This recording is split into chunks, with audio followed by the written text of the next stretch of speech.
कल कांग्रेस की एक नेत्री संसद में फिलिस्तीन का बैग लेकर घूम रही थी और हम यूपी के नौजवानों को इजराइल भेज रहे हैं। वहां पर यूपी के अब तक लगभग 5,600 से अधिक नौजवान इजराइल गए हैं।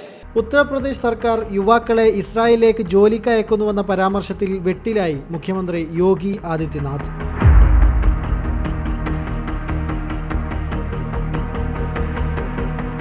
ഫലസ്തീനെ പിന്തുണക്കുന്ന ബാഗുമായി പാർലമെന്റിലെത്തിയ കോൺഗ്രസ് MP പ്രിയങ്ക ഗാന്ധിയെ പരിഹസിച്ച് സംസാരിക്കുമ്പോഴായിരുന്നു യോഗിയുടെ വിവാദ പരാമർശം.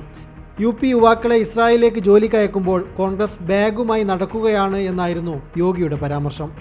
അസദുദ്ദീൻ ഉവൈസി ഉൾപ്പെടെയുള്ള നേതാക്കൾ യോഗിയെ രൂക്ഷമായി വിമർശിച്ച് രംഗത്തെത്തി. സുരക്ഷാ പ്രശ്നങ്ങൾ ഉള്ളതിനാൽ ഇസ്രായേലിലേക്ക് പോകരുതെന്ന് കേന്ദ്ര സർക്കാർ തന്നെ പലതവണ മുന്നറിയിപ്പ് നൽകിയതാണ്. എന്നിട്ടും ഇന്ത്യയിൽ ജോലിയില്ലാത്ത പാവങ്ങൾ ഇസ്രായേലിലേക്ക് തന്നെ ജോലിക്ക് പോകുന്നു. ഇവിടെ അവസരങ്ങൾ ഉണ്ടായിരുന്നുവെങ്കിൽ ഈ പാവങ്ങൾ ഇസ്രായേലിലേക്ക് ജോലിക്ക് പോകുമായിരുന്നോ എന്നാണ് ഉവൈസി ചോദിച്ചത്.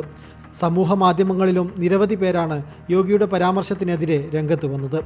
എത്ര അഭിമാനത്തോടെയാണ് സംസ്ഥാനത്തെ തൊഴിലില്ലായ്മയെക്കുറിച്ചും യുവാക്കളെ ഇസ്രായേലിലേക്ക് പറഞ്ഞയച്ചതിനെക്കുറിച്ചും യോഗി സംസാരിക്കുന്നത് എന്ന വിമർശനങ്ങളും ഉയരുകയാണ്. UP നിയമസഭയിലാണ് യോഗി പ്രിയങ്കയെ പരിഹസിച്ച് സംസാരിച്ചത്. ഫലസ്തീൻ ഐക്യദാർഢ്യത്തിൻ്റെ ആഗോള അടയാളമായ തണ്ണിമത്തൻ ആലേഖനം ചെയ്ത ഫലസ്തീൻ എന്ന് ഇംഗ്ലീഷിൽ എഴുതിയ ബാഗുമായാണ് പ്രിയങ്ക തിങ്കളാഴ്ച പാർലമെന്റിലെത്തിയത്. ഈ ബാഗും ധരിച്ച് പാർലമെന്റിൽ നിൽക്കുന്ന പ്രിയങ്കയുടെ ചിത്രം സമൂഹ മാധ്യമങ്ങളിൽ വൈറലായിരുന്നു.